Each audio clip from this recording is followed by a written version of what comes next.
بسم الله والصلاة والسلام على رسول الله. اللهم صل وسلم وبارك. القصة هذه عام 1979. هذا بعثة أمريكية نزلت لليمن. كانت البعثة هذه مصرح لها أنها تبحث عن الآثار في اليمن، مكونة من 4 أشخاص، 4 رجاجيل وحرمتين، 6 أشخاص. واحد من أعضاء البعثة جايب زوجته معه باحثة. وصلوا اليمن، استقبلتهم إدارة المختصة في استقبال البعثات هذه، وراهم المناطق وهو باتفاق بينهم. فجوا قرية من القرى والآثار عندهم واجد، وتعرفوا على أهل القرية، من ضمنهم واحد اسمه جابر. وهذا جابر عمره 35، وكان يدل في المنطقة ويعرف الآثار هذه، فصار مرافق للبعثة، يطلع معهم ويجي. جابر شاف الرجل الأمريكي وزوجته وسنهم يعني منعزلين عن هذا، فعزمهم في بيته. فيوم جو عنده في البيت استانسوا مع أهله ومع جماعته، وصار يطبخ لهم الأكل اليمني. الأمريكي هذا وزوجته ما يرزقون بأولاد، لا هو ولا زوجته. وجابر هذا عنده ولد توه مولود عمره 4 أشهر. فالأمريكية جابوا لها الوليد هذا واستانست عليه، وصارت يعني غريزة الأمومة، تحبه وتضمه. فتقعد عند اليمانية والأمريكي يطلع في البعثة، وهي أصلا من أعضاء البعثة، لكن صارت تحب هالطفل حب شديد. مرة مرتين 3 4. جابر يوم شافهم يعطفوا عليه وهذا، جاء وشكى حاله للأمريكي، قال أنا ودي أسافر لأمريكا وأشتغل فيها.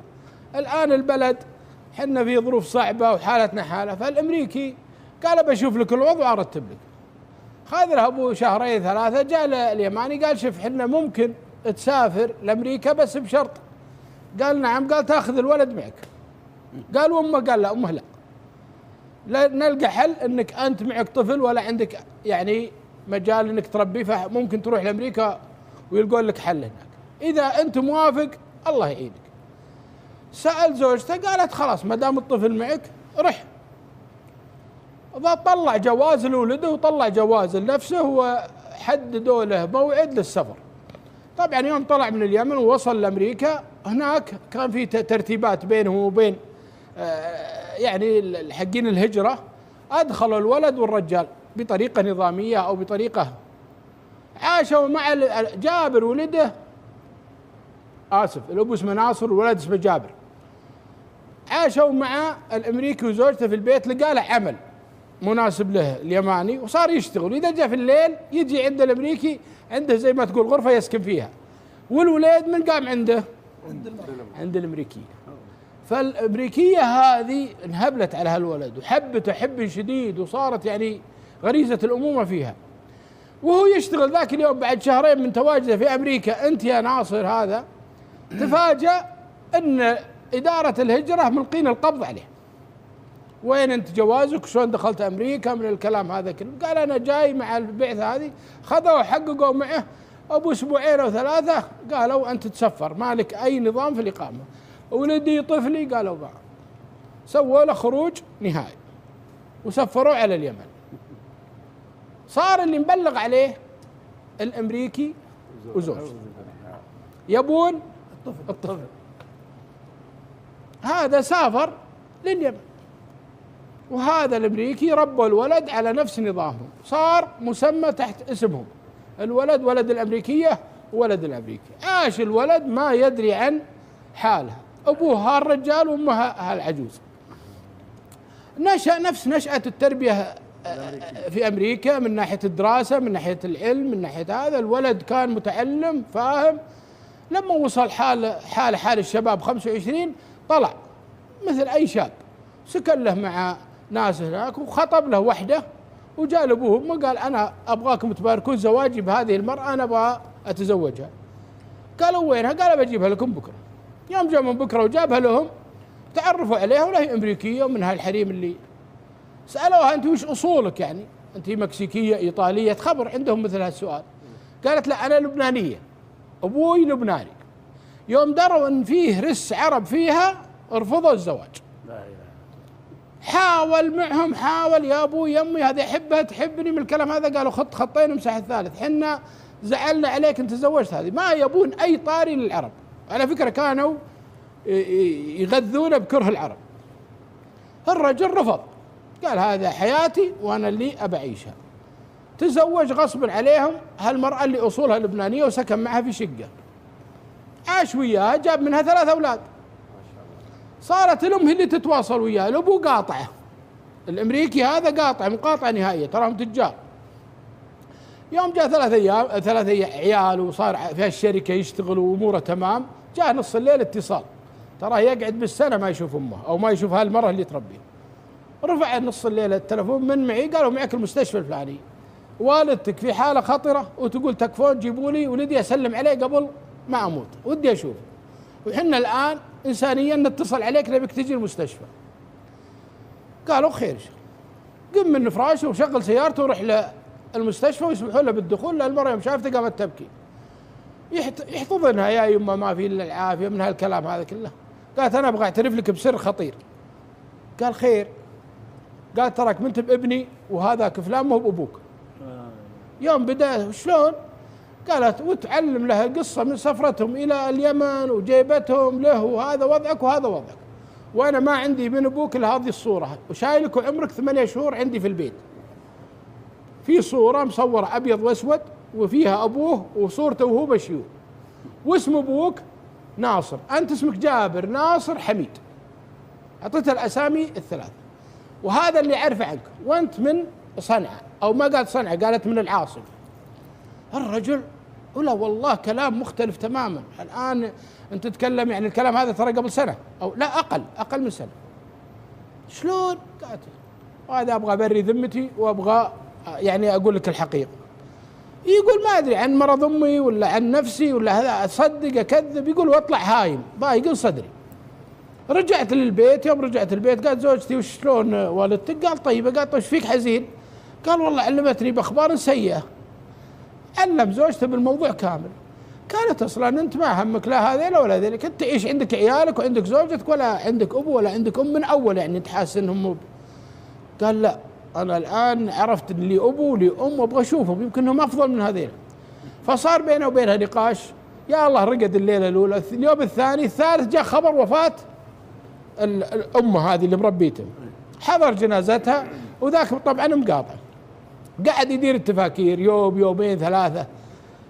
في عمل ذاك اليوم جاء اتصال من الشرطة قالوا لازم تجي في القسم الفلاني. يوم جاء في الشرطة ولا والله ملقين القبض عليه. ايش عندك؟ قالوا انت شلون دخلت امريكا؟ الولد شلون؟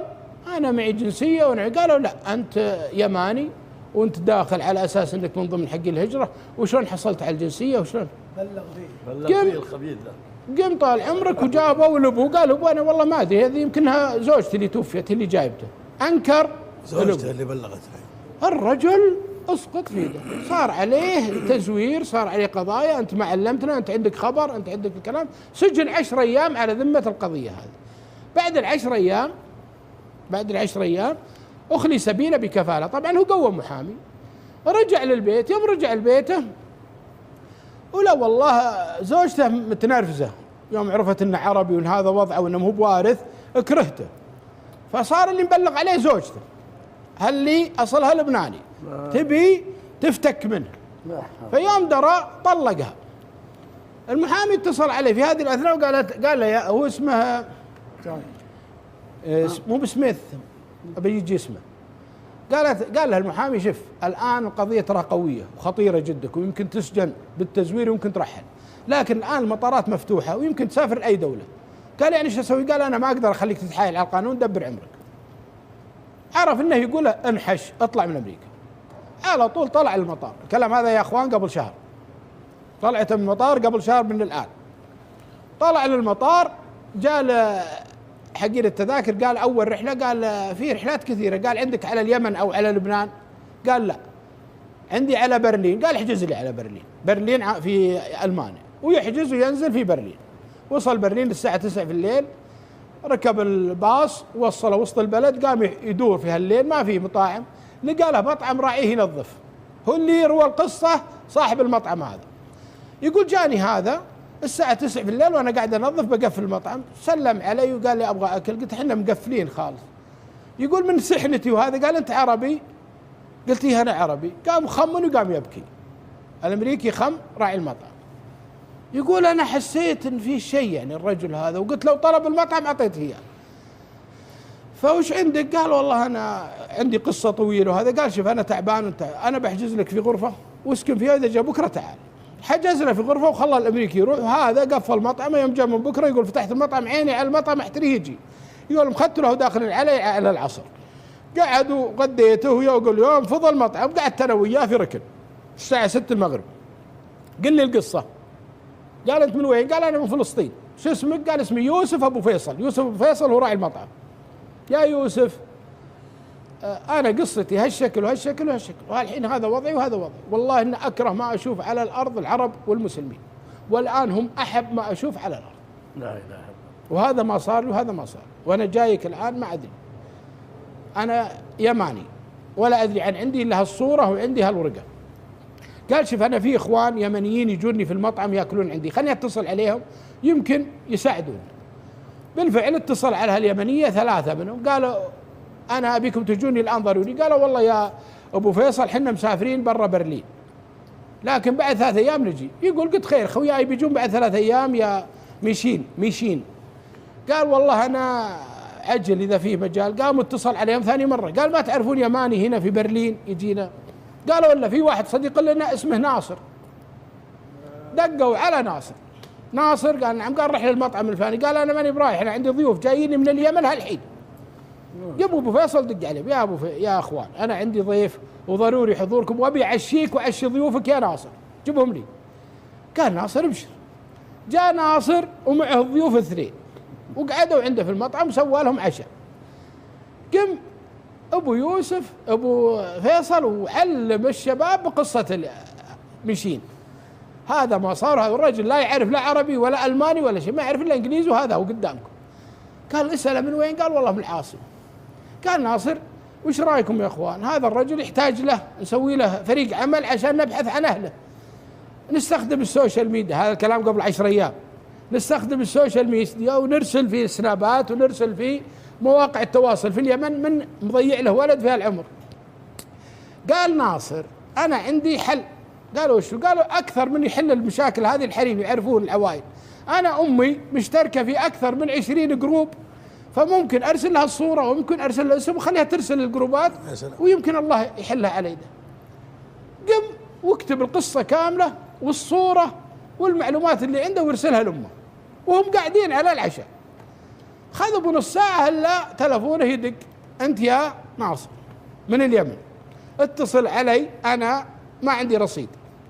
قال ابن هل يتصل علي؟ قال أمي. قالوا يمكن أجابتها. قال ما مداها يا رجل. قال لا يا رجل رد عليها. يقول بعد شوي خاف ترد تسألني أسئلة كثيرة وانقطع عنكم. يقول دقة ثانية ثالثة رابعة. يقول يوم جاء الرابعة ارفع السماعة. يقول واخذ طاولة وقعد فيها. سمي يا يمه. قالت شو السالفة اللي ترسل لي؟ قال يا يمه هذا رجل يقول وعلمها القصة بحرفية بالصوت، وهذا الولد هذه قصته. قالت عندك صورة؟ اللي قلت أنا برسل لك الصورة. قالت مي بواضحة. ويرسل الصورة ثاني مرة أوضح. قالت الرجال هذا عندك؟ قال إيه. قالت متأكد؟ قال إيه. قالت هذا شو اسمه؟ قال اسمه جابر. قوم يلم وطق بالصياح. صياح تكفى لا يروح، امسكه لا يروح. شو السالفة؟ ولا الأم خلني أكلمه. قال إيه ما يتكلم عربي. خلني أكلمه. قالت ما يتكلم عربي. حط السماعة الكاميرا عليه. قال هذا ما يتكلم. أنت جابر؟ قال إيه. قالت هذا صورة أبوك. يقول هذا أنا أترجم لهم.